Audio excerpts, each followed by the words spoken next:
Kromm is up here in the northern part of the board with Thorn, our warrior, and they're in the same space as this Gore. And I'm going to have Kromm initiate combat. Kromm initiates combat,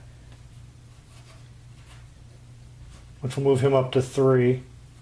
And then Thorn is joining in, so that would move him up to 4. Let me put that on there a little bit better. There we go. Thorn, with his 7 willpower, will get to roll 3 dice. And Kromm, who will roll first, with 7 willpower, will get to roll 2 dice. First we'll start with Kromm. He has 2 dice that he gets to roll, and his highest is a 4. We'll keep his 4. And then Thorn will get to roll 3 dice, and his highest is a 5. Now with our combined strength, we both still have 2, so that's 4 plus 4 is 8, and 5 more gives us a total of 13. The Gore starts out with 2 strength and gets to roll 2 dice,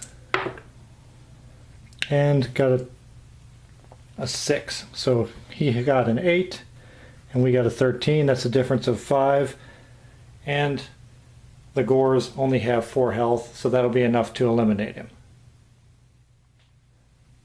The Gore is eliminated, and I just realized that I forgot to reveal a fog token because the Gore was standing on it and I totally missed it. Who was the first one to move into that space? I believe it was Thorn. And what we ended up with was, is it going to focus? It's a strength token, +1 strength. And I think Thorn was the first to move into there, but I'm not sure. I'll have to take a look back at the video to see who was going in there first. I'd look back at the video and Kromm was the first to enter that space and stop there. So his strength will be up to 3, and it would have been 3 before that battle started, but it didn't make a difference. We were able to beat the Gore anyway. So that Gore that was defeated will go here on space 80, move the narrative token up 1 more to C, which has a star on it, which means we have another card to read. Here's our first card in C. The King's Scouts have discovered a Skral Stronghold. A hero rolls 1 die and adds 50 to the number rolled. This total number indicates the number of the space on which the Skral Stronghold is located. Place a tower on that space and a scroll on top of the tower. Roll 1 hero die and add 50. It's going to be on space 51. 51 is up here, just behind this Gore right there. The Stronghold Tower will be placed on space 51, along with a scroll on top of the tower. The heroes may enter and pass through this space. The scroll does not move at sunrise. Other creatures that would move into this space are instead advanced along the arrow to the next space. The scroll on the tower has 6 willpower points and the following number of strength points. This is a 4-player game, so it has 30. Mark the strength point total with a star on the creature display. That's just as a reminder. Now we have another task. The scroll on the tower must be defeated. As soon as he is defeated, the narrator is advanced to the letter N on the legend track. Now we have to make sure that all of our other tasks are done before we defeat the scroll on this tower up here, because that's going to stop and end this legend right away. So if we go here and defeat the Skral, and we have not completed the other objectives that are going to come up during the game, we will lose. So we have to make sure that this is the last thing we do. And there's more unsettling news. Rumors are circulating about cruel wardraks from the south. They have not yet been sighted, but more and more farmers are losing their courage, leaving their farmsteads, and seeking safety in the castle. Place a farmer token on space 28. Space 28, right there. We have another farmer token. And we will go on to card C2. Place gores on 27 and 31 and a Skral on 29. We need a gore for 27, which is right here. If that's in frame, it's barely visible, but it's down here in the very bottom. And then we also need to put a gore on 31. 31 is right next to it. And one Skral on 29. 29. Where are you hiding at, 29? Sometimes it's difficult to find the numbers on here. I don't see it, which means it's probably right in front of me. Okay, I found it. Had to turn the camera off. I was just overlooking it over and over again. It's right here in the space adjacent to where that farmer appeared.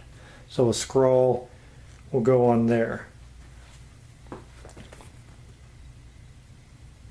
But there's good news from the south too. Prince Thorald, just back from a battle on the edge of the southern forest, is preparing himself to help the heroes. The players place Prince Thorald on the space with the tavern.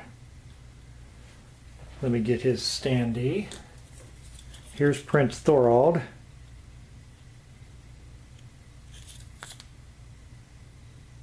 And he will go on 72 right here, the space with the tavern.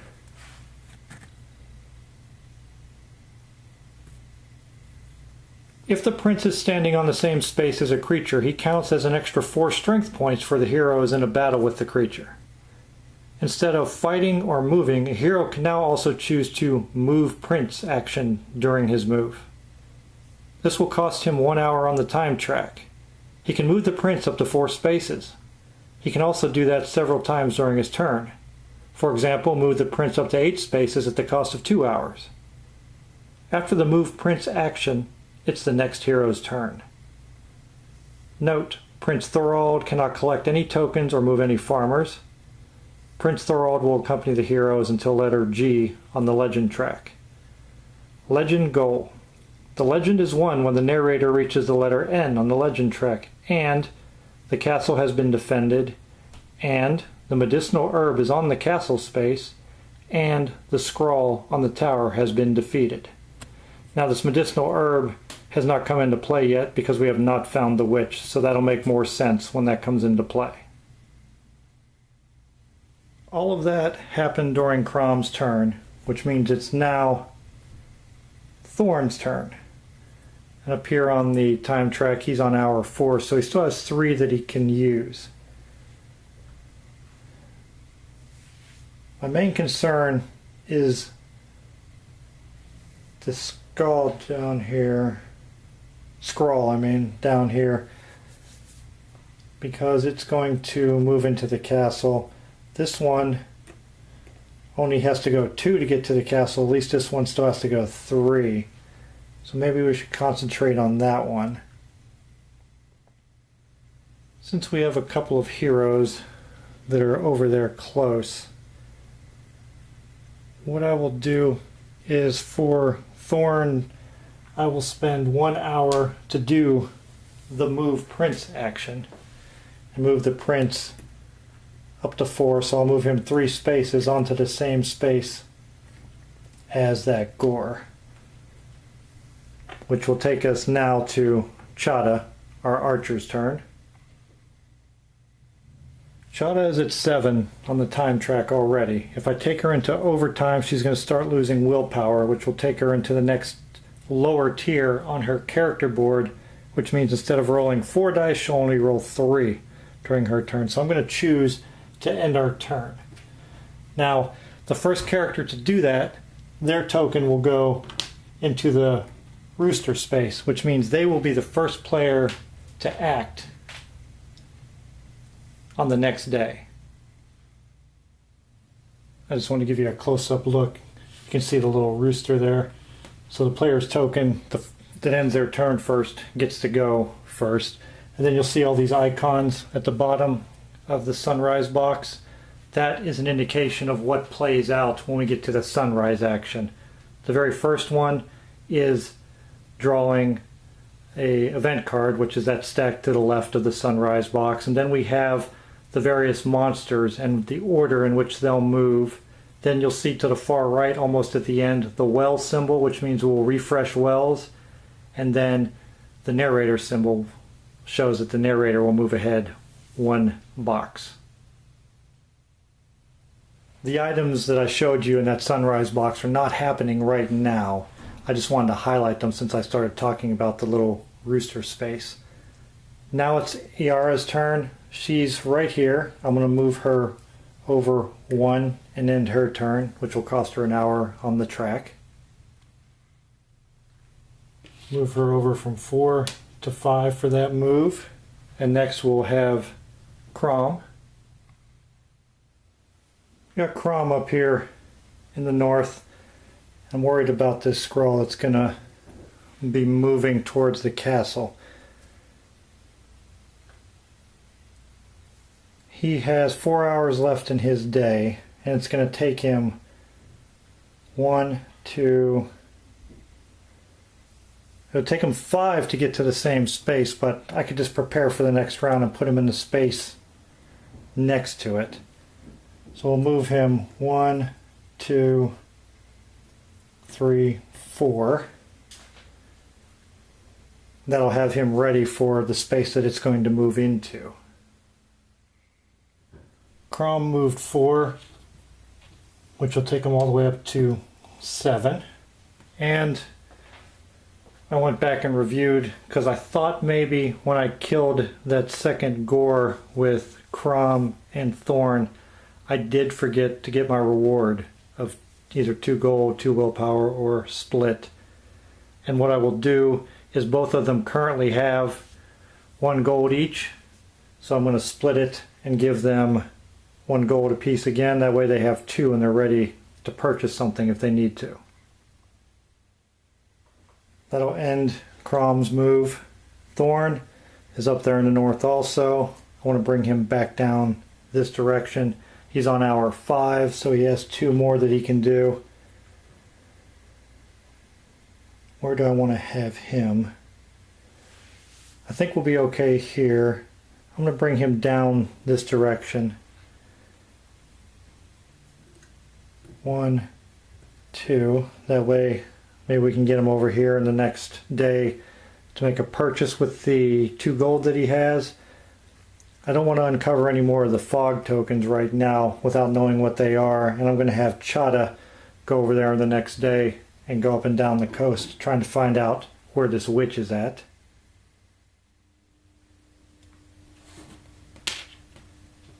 So Thorn moved 2 to 7. Next it would be Chadha's turn, but she's already finished her round or her day. And then we have Iara, who still has 2 more hours to go. Iara is here in the space with the gore. I'm going to have her initiate combat.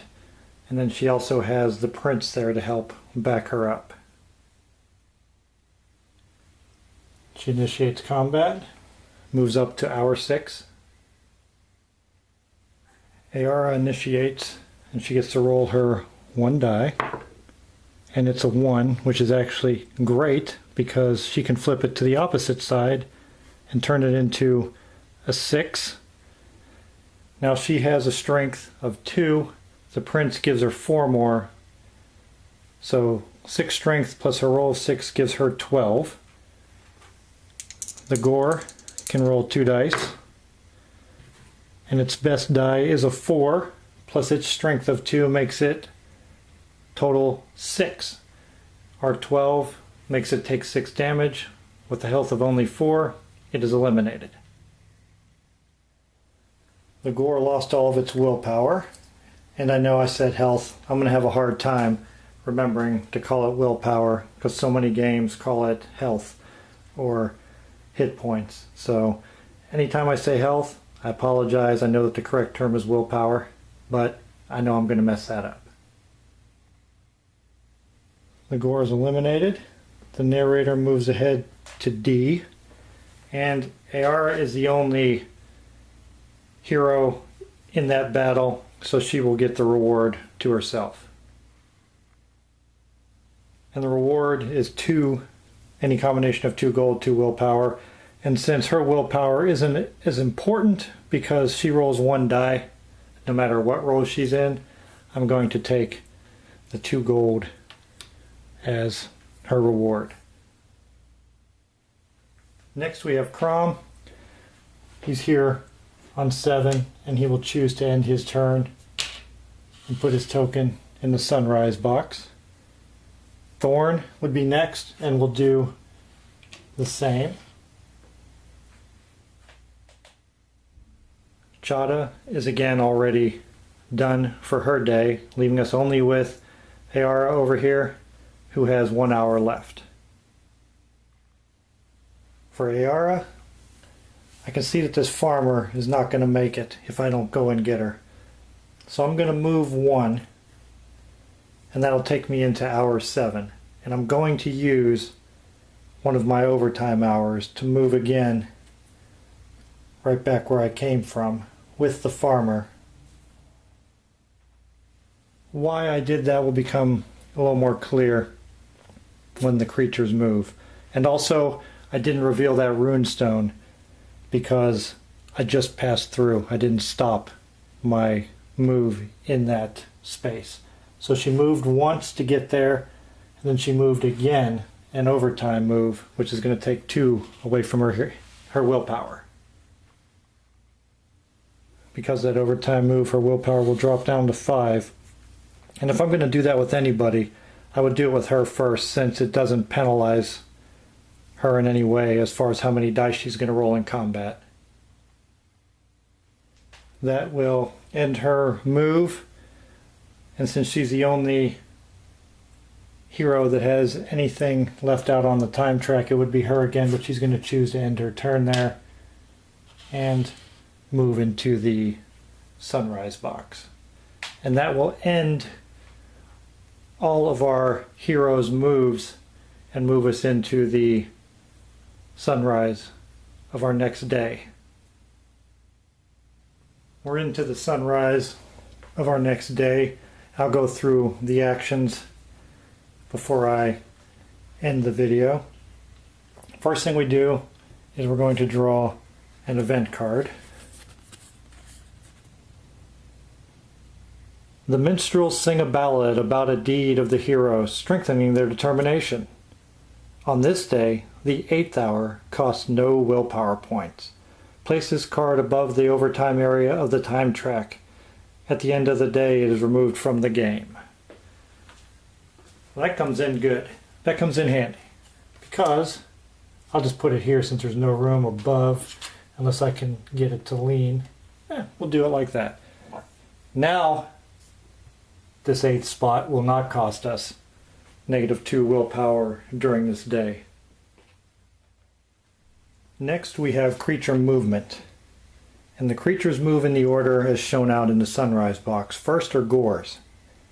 And the creatures that move first are not only the gores, but you start with the gore that's in the lowest numbered space and then proceed upward. So we have that gore's in a 48 and a 43 over here. These ones down here are going to be moving first. This one's in 26, which is the lowest number of any space that a gore is on. So he will move first. He'll move forward 1. And then 27 would go. And he also moves forward 1, but he is moving into a space where there's already a creature, which means he will move forward again according to the path of the arrow. That is why I moved that farmer out of there, because the farmer would have been killed. It wouldn't have penalized us in any way, but I want to get that farmer back into the castle so I can have another shield available. Then this gore on 31 would move, and then we'll move over to the ones that are over here. 43 would move here, but there's already a creature in that space, which will move it across the bridge. And then this one here on 48 will move. Next, we have the Skrulls. We have 4 of them out right now. 19, 29, 39. That one does not move on the tower. The first one to move is going to be 19. 19 will move into the space here where the dwarf is. 29 is going to move onto a space with this farmer, killing it and removing it from the game. And then 39 is going to move into a spot with a creature, and then it's going to move again, which is another spot with the creature, and it'll move a 3rd time. So now it is only 2 spots away from getting into the castle. We don't have any other creatures that are out on that line. None of the wells were depleted. They would refresh next. And finally, we'll move the narrator token 1 space forward. The narrator will move forward 1 space to E. And remember on the card we read on C that the prince is going to leave us on G. So we're going to want to use him to help us get rid of some of these more difficult monsters before he disappears. Thank you for watching. I know there's a lot going on. We still haven't found the witch, so we're going to have to do a good search of this coastline and these fog spaces to find the witch so we can get the herb, because we're going to need the herb, back to the castle before we assault this tower. And we're going to have to gear up and get ready for that castle and defend it all at the same time. I appreciate you watching the video. Look forward to seeing you in the next one.